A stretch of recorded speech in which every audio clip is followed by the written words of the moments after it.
મન અને માયા પરસ્પરસ ઉદ્ભવેલી છે. માયા કોઈ પણ વ્યક્તિને છોડતી નથી. અગાઉના જમાનામાં આપણા વડવાઓ જે હતા એ ઘરે જમી અને બહાર ઝાડે ફરવા એટલે કે બાથરૂમ જતા. એટલે અટાણનો જે કાંઈ પેટર્ન બદલી ગઈ છે, તો બહાર વ્યક્તિ જમીને આવી અને ઘરની અંદર બાથરૂમ કરે છે. આ પેટર્ન બદલી જવાથી આવી રીતે બન્યું છે. એ જમાનામાં એક ભાઈ પોતે કળશો લઈ અને ઝાડે ફરવા ગયા. એને જમીન બેઠા બેઠા જમીન ખોતરવાની ટેવ. ઉત્તર ક્રિયા કરતાં કરતાં એ જે છે હાઠીકું લઈ અને જમીન કોતરી રહ્યા હતા.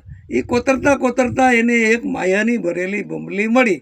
આ બંબલી જે છે, આ બંબલી ચોમાસાનું ટાણું હતું એટલે ગારાવારી હતી. આ ગારાવારી બંબલી પોતે નદીના વહેતા પૂરમાં ધોવા જાય છે અને ધોતા કાંઠો એમના હાથમાં રહી જાય છે અને બંબલી તણાઈ જાય છે.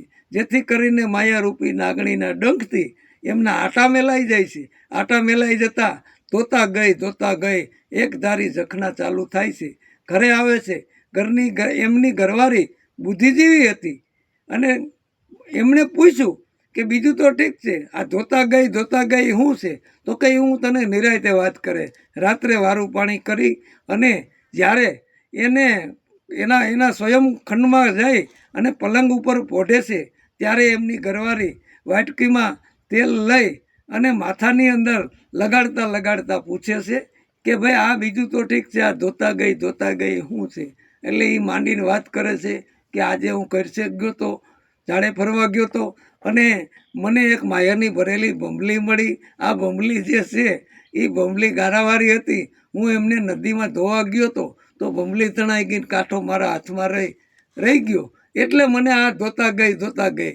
આ વાત સાંભળી અને ઘરવાળી જે છે એને પણ માયા છોડતી નથી અને તરત જ ઓલા ભાઈના આટા ચડી જાય છે અને ઘરવાળીના આટા મેલાઈ જાય છે. ઊભી બજારે નીકળી મોવારા મેલી અને એવી રીતે કહેવા લાગે છે કે કોઈ દિવસ ધોવાય. આ માયાની લત છે.